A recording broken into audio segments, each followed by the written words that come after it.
Once, in a quiet neighborhood of Seattle, Washington, Daniel Harper lived with his 8-year-old daughter, Lily. After losing his wife years earlier, Daniel worked hard to give Lily a happy life. Every morning before work, he helped his elderly neighbor, Mrs. Eleanor Brooks, with groceries, gardening, and small repairs around her cozy home. Mrs. Brooks had no close family nearby, and Daniel never expected anything in return. He simply believed kindness mattered. Lily often joined him, carrying grocery bags or watering flowers. The old woman smiled warmly every day, calling them her greatest blessing. Their friendship became the brightest part of the peaceful neighborhood. Daniel worked as an operations manager at a large technology company in downtown Seattle.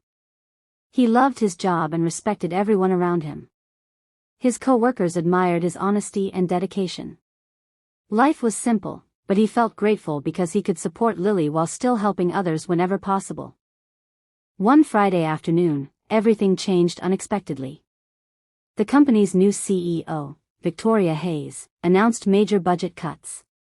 Without warning, several employees lost their jobs, including Daniel. Victoria barely looked at him while security collected his office badge. Daniel quietly accepted the decision and walked away with disappointment hidden behind a calm expression. Returning home, Daniel refused to complain. Lily hugged him tightly after hearing the news. Instead of feeling angry, he promised his daughter everything would be fine. The following morning, despite losing his job, he continued helping Mrs. Brooks exactly as before, believing kindness should never depend on personal circumstances. Mrs. Brooks noticed Daniel looked tired but never asked uncomfortable questions. She simply thanked him for repairing a broken fence and preparing her breakfast. Daniel smiled politely, hiding his financial worries. His savings were limited, yet he spent every afternoon making sure the elderly woman never felt lonely or abandoned. Weeks passed, and Daniel searched tirelessly for new employment. Every interview ended politely but unsuccessfully. Bills slowly piled higher on the kitchen table. Lily remained optimistic, drawing cheerful pictures and placing them beside her father's coffee mug. Those little drawings reminded Daniel why giving up was never an acceptable option. One rainy evening, Mrs. Brooks called Daniel urgently. She had forgotten important medication at her daughter's old apartment across town. Without hesitation, Daniel borrowed a friend's car and drove through heavy traffic to retrieve it. He returned soaked from the rain but smiling because Mrs. Brooks finally received the medicine she desperately needed. The next morning, Mrs. Brooks asked Daniel to deliver homemade soup to her nephew, who had recently moved nearby. She handed him the address with a grateful smile. Daniel happily accepted, thinking it was another small favor. Carrying the warm container, he drove toward an impressive modern house overlooking Seattle's waterfront. Daniel rang the elegant front doorbell. Seconds later, the door slowly opened. Standing before him was Victoria Hayes, the CEO who had fired him only weeks earlier. Both froze in complete surprise. Victoria looked shocked, while Daniel struggled to hide his confusion after recognizing the familiar face immediately. Victoria finally spoke, asking why Daniel had come to her house. Daniel calmly explained he was delivering soup from Mrs. Brooks, who had said her nephew recently moved nearby. Victoria looked embarrassed before quietly admitting Mrs. Brooks was actually her beloved aunt, whom she had not visited regularly because of constant business travel. Victoria invited Daniel inside.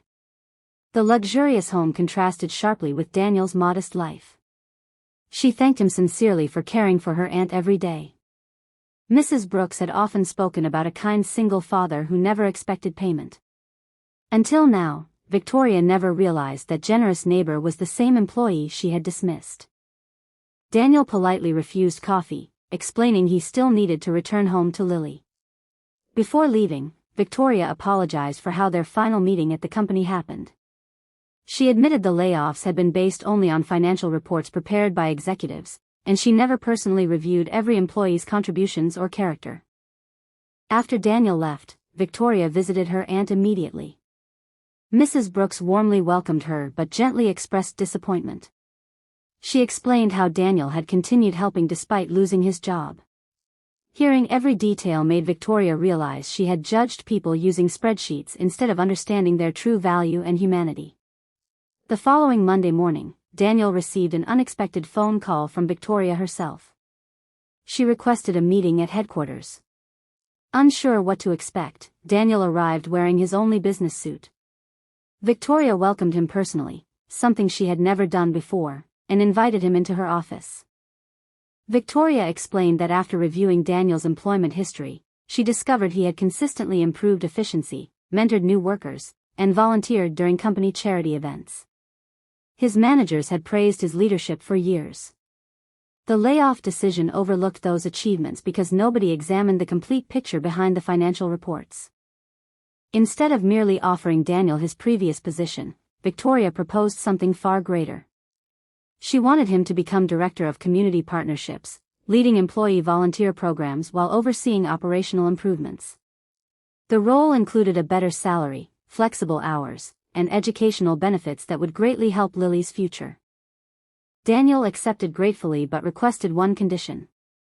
He wanted the company to establish a volunteer program supporting elderly residents throughout Seattle. Victoria smiled immediately, agreeing without hesitation. She believed businesses should strengthen communities instead of focusing only on profits. Daniel's compassion had transformed her understanding of meaningful leadership forever. Months later, hundreds of employees volunteered every weekend across the city. Mrs. Brooks proudly watched young workers repair homes, deliver groceries, and spend time with lonely seniors. Lily often joined the volunteers, inspiring other children to participate. Small acts of kindness gradually created stronger friendships throughout neighborhoods once filled with strangers. Victoria became a frequent visitor at her aunt's home. She apologized for years of neglect and rebuilt their relationship with patience and love. Daniel never mentioned the painful day he lost his job. Instead, he believed forgiveness allowed everyone to move forward without carrying unnecessary bitterness inside their hearts. One sunny afternoon, the company honored Daniel during a community celebration. Victoria publicly thanked him, admitting the greatest leadership lesson she ever learned came from the employee she once fired. The audience applauded loudly while Lily hugged her father proudly. Daniel simply smiled, knowing genuine kindness always finds its way home.